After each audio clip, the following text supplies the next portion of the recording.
Now we're going to look at problems that have got a mass on one end and a volume on the other. Whenever you see a problem like that, the critical link between the mass and the volume is going to be the density. That'll be the thing that cuts your problem in half. That'll be the thing that makes the problem a lot more manageable. So let's do a problem that's trying to relate a mass and a volume. Let's suppose we have a, a 2-liter soda bottle. Let's make it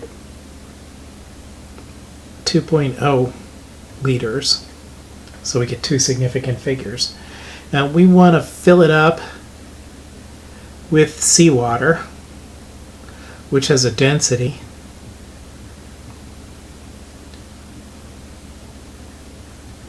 of 1.02 grams per cubic centimeter.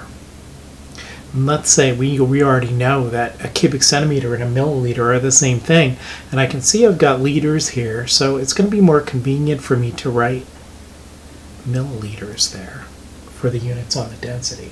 So notice density always has mass units on top and volume units on the bottom. Since it's a fraction, it can be used as a conversion factor. And I want to figure out how many kilograms the bottle is going, the liquid is going to weigh that has that density, the seawater. So I get 2 liters of seawater. I want to figure out how many kilograms it weighs. Okay. Well, if this is the density is always the critical link, take the density you've got and drop it into your root map. Now I'm going to drop grams in there, and I'm going to drop milliliters in there. Where should I drop them? Well, I think I'm going to drop the milliliters closer to the liters, and I'm going to drop the grams closer to the kilograms. And then this is the critical link because it's going to be the link in the middle of the problem. And you could do this every time you've got a volume on one end and a mass on the other. The density will always be in there.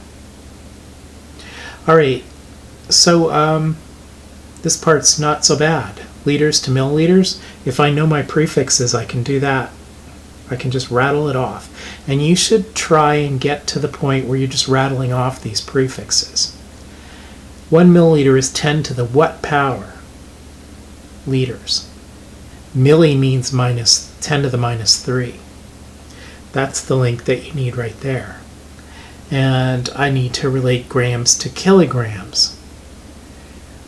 1 kilogram is 10 to the 3 grams. Kilo means 10 to the 3. Now you got to watch out when you're writing these things down that you don't put the power of 10 in the wrong place. Here's how you can keep yourself from doing that. It's a very common mistake. Always put a 1 in front of on the side that has the prefix on it. The prefix turns into the power of 10 on the other side. If you keep that straight, that'll be a big advantage over a lot of other people who very often confuse those things. If you put the 10 to the 3 over there, your answer is going to be off by a factor of 1,000,000. And if it's real life, nobody's going to forgive you for that. All right, so let's do the calculation. I write down my starting point again. And now I am going to turn this into a conversion factor. What should go on the bottom? If you're getting tired of me asking that, that's good. That means you have it. You got to cancel out the unit that you're starting with to get other units. So you want the liters on the bottom and the milliliters on top. Now fill in the numbers that go next to those. Being very careful not to put that power of 10 in the wrong place. Now I'm going to use the density as a conversion factor, and what this really means is when they write it like this, you can write it out like this. 1.02 grams is equal to 1 milliliter.